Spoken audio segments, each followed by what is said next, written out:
नमस्कार,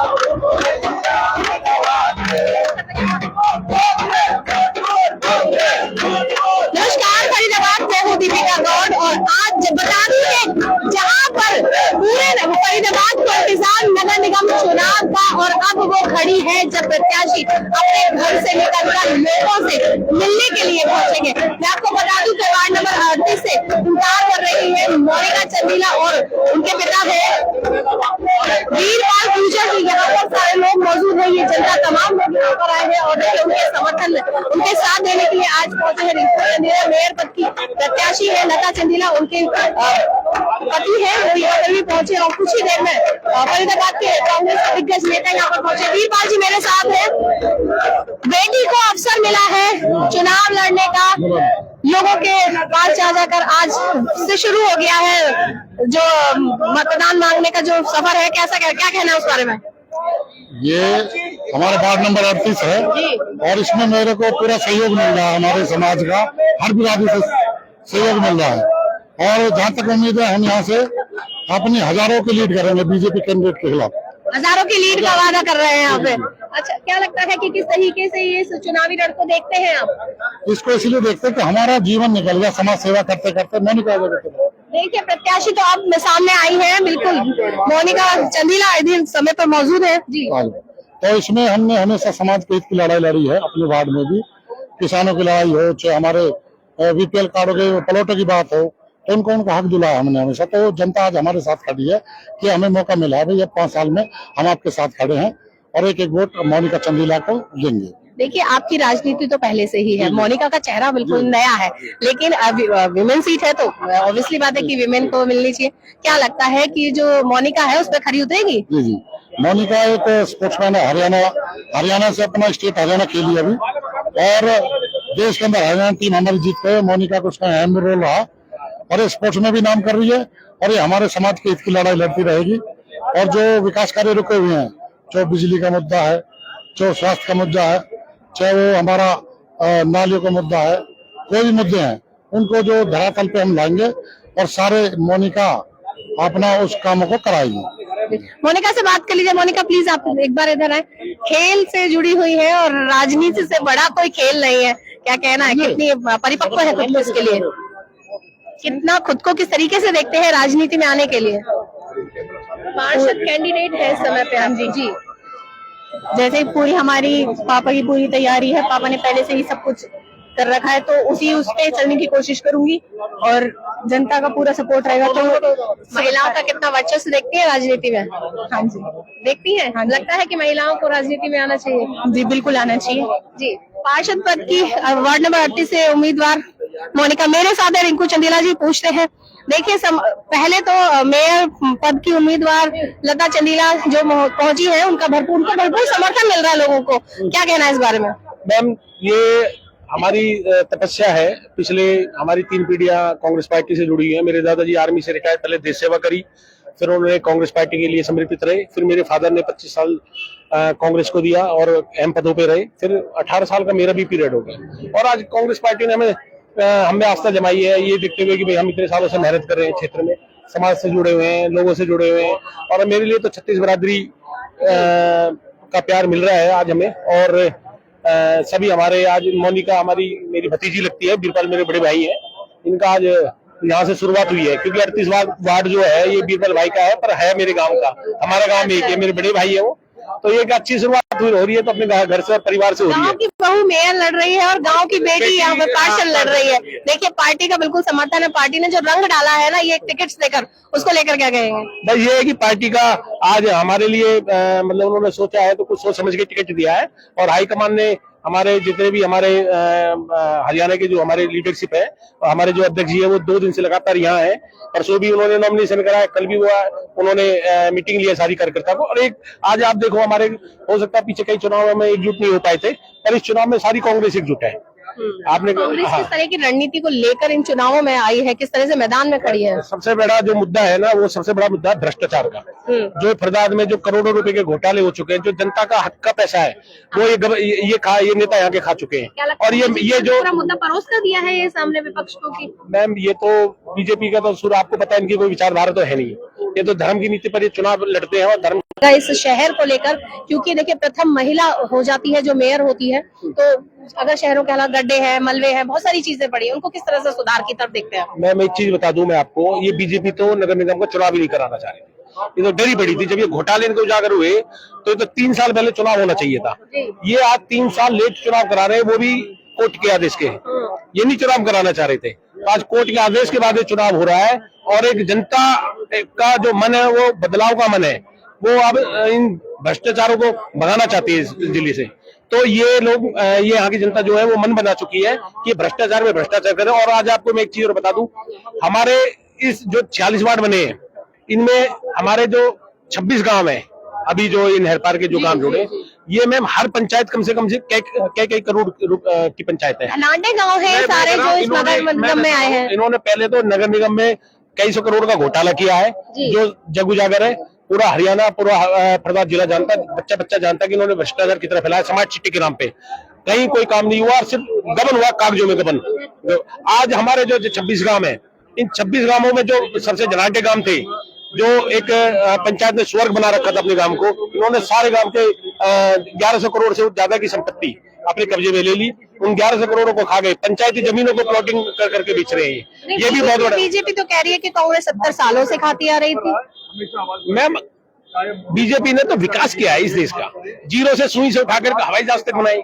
ये कैसे? ये तो बीजेपी वाले तो आरोप, इनका ये अपने आप को ये थोड़ी कहेंगे कि वो गलत है, वो भ्रष्टाचारी है, वो तो दूसरे पर आरोप लगाता है। ये तो अंग्रेजों वाले का मुद्दा बहुत बड़ा मुद्दा है। उसको उजागर करने के लिए क्या लगता है कि विपक्ष ऐसी चीजें करेगा कि वो कहीं ना कहीं उजागर हो जाए? सबसे पहले बनने के बाद सबसे पहले कार्रवाई ये होगी, इसमें नीचे से ऊपर तक जो इसमें दोषी है उनको बख्शा नहीं जाएगा। हाँ, क्योंकि कहीं ना कहीं दोष तो शामिल है ना, सारे दोषी नीचे से लेकर ऊपर तक, सब मुख्यमंत्री तक।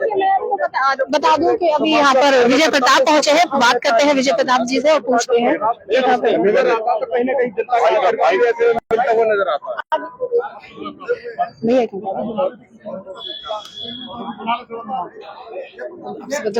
सुमित गौड़ इस समय पे हमारे साथ है और यहाँ पर सुमित जी किस तरीके से देख रहे हैं नगर निगम चुनाव को? अगर नगर निगम चुनाव की बात करें तो जो सबसे पहले सीट, जो सबसे ज्यादा मार्जिन से वो सीट जीत रही है, मोनिका की जीत रही है। इसके पीछे जैसे मैंने अभी बताया कारण है, क्योंकि ये परिवार, चाहे वो वीरपाल भैया हो चाहे मोनिका हो, ये परिवार शुरू से ही संघर्षरत रहा है, कई सालों से नहीं कई दशकों से समाज सेवा में तत्पर रहा है।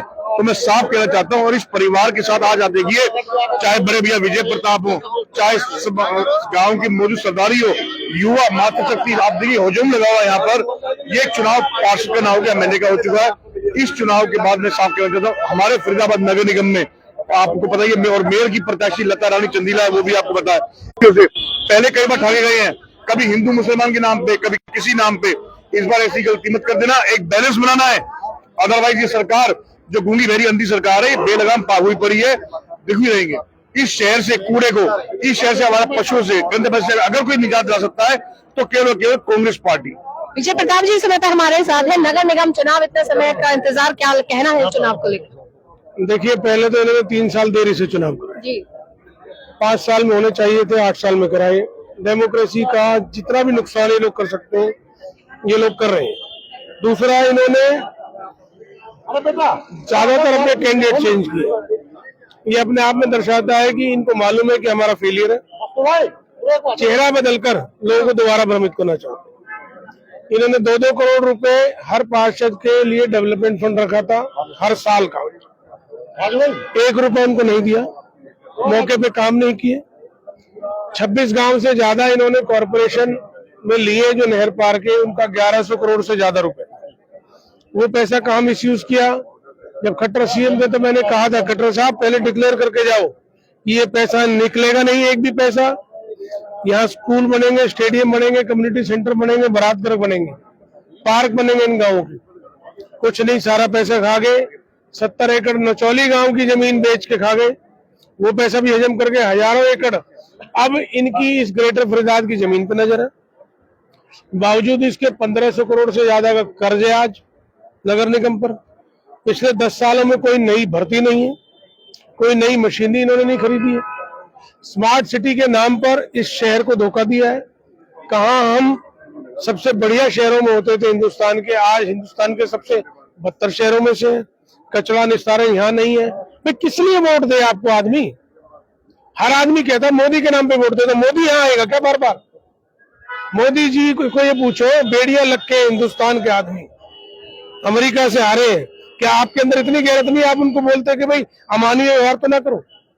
लेकिन पता नहीं क्यों ये लोग केवल हर चीज को वही ले जाना चाहते हैं। और मैं ये कहता हूँ ये लोकल इशू है, कोई नहीं आएगा यहाँ का आपका पार्षद आएगा आपका काम करने, और इन पार्षदों ने कोई काम नहीं किया होता तो ये शहर बर्बाद नहीं हो। जीत को लेकर इतनी घोटालों की बात आई थी कल एक प्रेस 5000 करोड़ के घोटाले, 200 करोड़ की तो एक फाइल है। जी, तो एक फाइल। कांग्रेस पार्टी आती है तो उनका कोई उजागर होगा? कांग्रेस पार्टी ने, हमने तो पहले भी कहा था हमारी सरकार आएगी 37 MLA रहेंगे, थोड़ी कमी रहेगी, तो हम इन सबको सलाखों के पीछे करते जो दोषी है। लेकिन कॉर्पोरेशन में हमारा बहुमत आएगा तो हम पुनः इस फाइल को ओपन करेंगे, क्योंकि कॉर्पोरेशन का विषय। बीजेपी पहले से इतनी आश्वस्त नजर आ रही है, कह रही लोकसभा में जीते हैं, विधानसभा भी जीत कर मैंने बना ली पहले है, कहा ये इतने, पार्षद जो लोकल लेवल का चुनाव, मैं ये कह रहा हूँ ये इतने ज्यादा आश्वस्त है तो इन्होंने अपने कैंडिडेट क्यों मत? 2 कैंडिडेटों के नाम बदले इन्होंने किसी नहीं, ये 2 नहीं, पुराने पार्षदों के टिकट क्यों काटे? अगर उन्होंने काम किया होता, सरकार ने काम किया होता, तो अपने पुराने पार्षदों के टिकट क्यों काटे?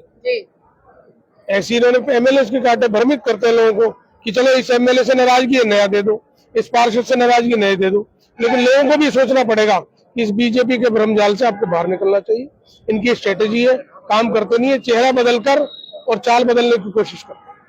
हमारे साथ इस समय पे फरीदाबाद के दिग्गज नेता कांग्रेस से विजय प्रताप ने मातृ शक्ति यहाँ पर मौजूद है, क्यों ना उन लोगों से बात की जाए जो कहते हैं देश की आधी आबादी जो यहाँ पर है, घूंघट में बेशक है लेकिन बात तो जरूर की जाएगी। क्या लगता है मोनिका जीतेंगी? जी जरूर जीतेगी हमारी मोनिका। देखिए मातृशक्ति यहाँ पर पहुंची है और रैली में अभी थोड़ी देर में यहाँ से रैली शुरू होगी, तो क्या लगता है नगर निगम चुनाव में क्या पूरी तरीके से मोनिका जो बेटी है उसके साथ खड़े होंगे? उनके साथ है हम सब। कांग्रेस या मोनिका? मोनिका जी मैं आपको बता दूं कि यहाँ पर वार्ड नंबर 38 से पार्षद पद की उम्मीदवार जो है मोनिका, वो इस समय पर थोड़ी ही देर में यहाँ से रोड शो शुरू होगा और ये सभी जो फरीदाबाद के कांग्रेस के दिग्गज नेता है वो लोगों से पूछते अंदर चल के बात करते हैं कि क्या चल रहा है और क्या उन लोगों की मन की विचारधारा है, किस तरीके से देखते हैं। क्या कहते हैं, कहेंगे सर? हाँ जी, क्या कहेंगे मोनिका इस समय पे? अभी देखिए मोनिका ही बेटी जीतेगी। बिल्कुल बेटी के आशीर्वाद है। हाँ जी, पूरा आशीर्वाद है चारों पांचों गाँवों का, और जो अपने मेयर साहब है वो भी जीतेंगे। देखिए अब तो बेटियां भी बड़ा परचम हर जगह लहरा रही है, तो राजनीति में पीछे कैसे रह जाए? मोनिका तो खेल में भी वो खिलाड़ी रही है जी। बिल्कुल खिलाड़ी है। हाँ, तो राजनीति के खेल में भी जिताएंगे इसे पूरी तरह से एकदम। देखिए मैं आपको बता दूं, मैंने भी बताया कि यहाँ पर अभी कांग्रेस के दिग्गज नेता पहुंचे थे, विजय प्रताप यहाँ पर पहुंचे थे और सुमित गौड़ यहाँ पर मौजूद है अभी, और इतने सारे लोगों के साथ मिल रहा है मोनिका को। और मैंने कहा था साथ में ही यहाँ पे मातृशक्ति भी मौजूद है।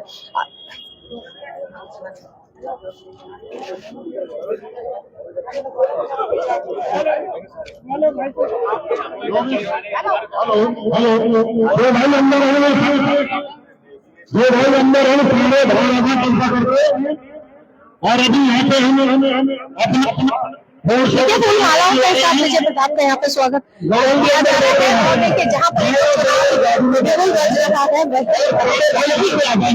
प्रत्याशी है वो अभी कमर कस चुनावी मैदान में उतर रहे हैं। फिलहाल तमाम छोटी बड़ी खबरों के लिए बने रहिए हमारे साथ और देखते रहिए वॉइस ऑफ फरीदाबाद।